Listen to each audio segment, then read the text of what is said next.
What if our universe is not actually the whole of the great universe, but only a part of a much larger cosmic world? In fact, the confusing discoveries of the James Webb Telescope have been raising the question for some time now of whether the development of the universe really could have happened as generally assumed.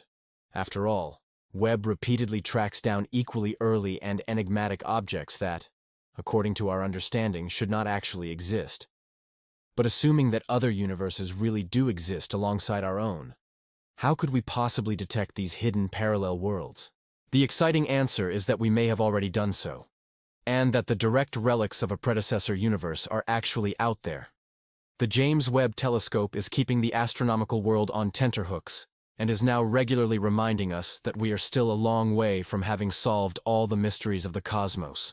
After all, there are the 6 unexplainable early galaxies, for example, which were as massive as the Milky Way is today, a good 13 billion years ago, and which thus stand in stark contradiction to current cosmology. The situation is quite similar in the case of the galaxy JWST 140, which existed as early as 290 million years after the Big Bang and is also surprisingly large and starry. But how is this even possible? How could there have been such massive star clusters at that time, if our standard model says that the normal matter required for this simply did not yet exist? Well, the perplexed astronomers point out that the matter density in the young universe was either 2 to 5 times greater than generally assumed, or that the galactic early birds grew in a completely different way than previously suspected.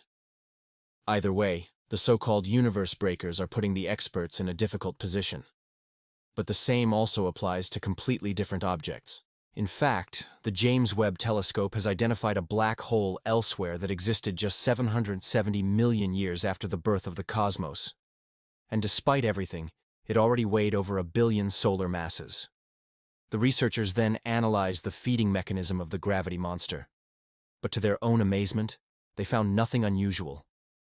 Apparently, the black holes of the early universe grew in a similar way to their later counterparts, which, to put it another way, means that we apparently know significantly less about the development of galaxies than we thought. What we do know, however, is that the universe also behaves idiosyncratically when it comes to speed. More precisely, this refers to the value of the so-called Hubble constant, which indicates the speed at which the universe is currently expanding. On paper, the expansion rate is around 67 km/s per megaparsec. A brief explanation: 1 megaparsec is about 3.26 million light-years, while 1 light-year is 9.46 trillion kilometers. In other words, this means that the speed at which the galaxies in space move away from each other increases by 67 km/s every 3.26 million light-years.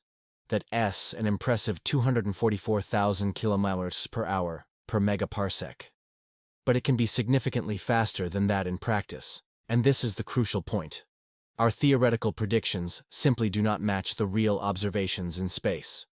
In detail, direct measurements based on supernovae, gravitational lenses, variable stars, and red giants have shown that the value of the Hubble constant is actually 73 km per megaparsec.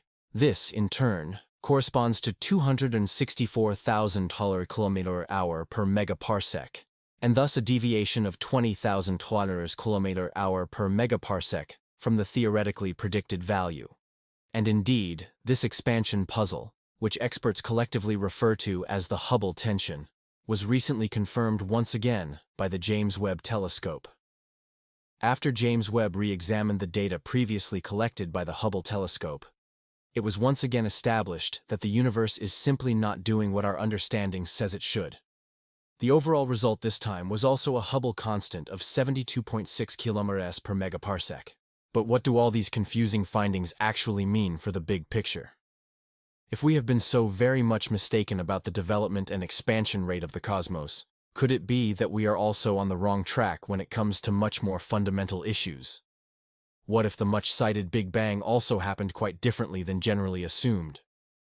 And what if our universe is ultimately just a piece of a much more complex cosmic puzzle, a cycle, a multiverse, or something completely different? Well, the perhaps somewhat surprising news is that such theories are anything but new, and that they have been the subject of serious discussion among experts for quite some time. And although the idea that our cosmos is not unique at the end of the day may sound rather like science fiction at first, parallel universes are by no means inconceivable from a purely physical point of view. In fact, they may even be probable. And yet the theories as to how the many worlds can be explained in detail sometimes differ widely. One approach is based on the assumption that our universe is subject to an eternal cycle of destruction and resurrection, and it has its most famous advocate in the person of the British Nobel Prize winner in physics, Roger Penrose. In principle, Penrose is convinced that the universe will eventually return to an extreme state from which it can explode into its new existence in the best Big Bang manner, and not just once, but over and over again.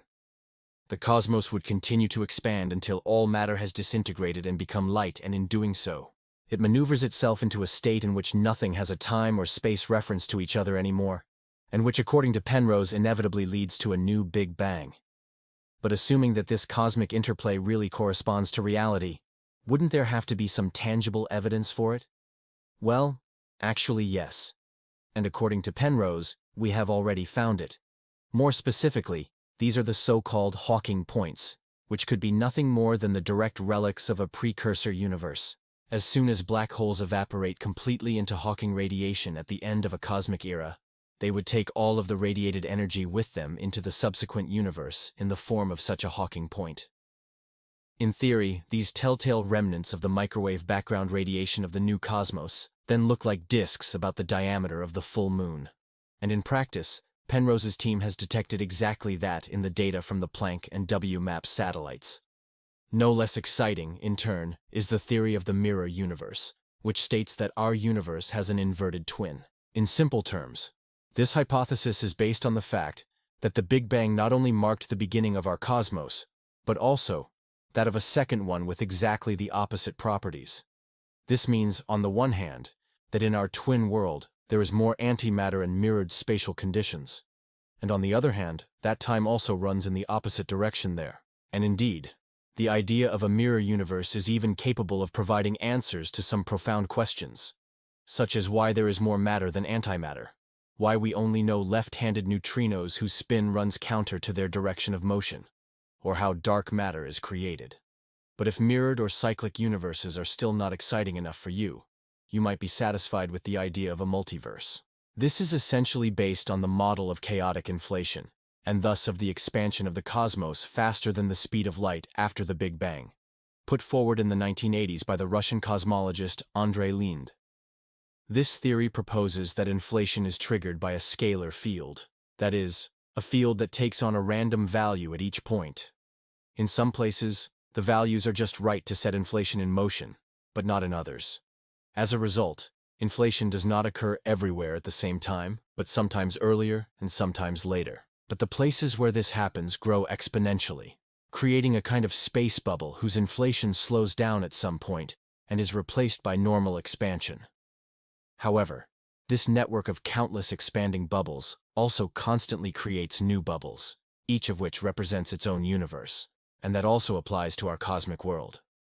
If Linda's theory is really consistent with reality, what we commonly interpret as literally everything would be nothing more than one of many bubbles in infinity. But what our neighboring universes might be like in detail is a completely different matter. It's possible that they are also teeming with structures familiar to us, such as stars and galaxies. But perhaps they are also home to worlds where completely different laws apply and where there is no matter at all.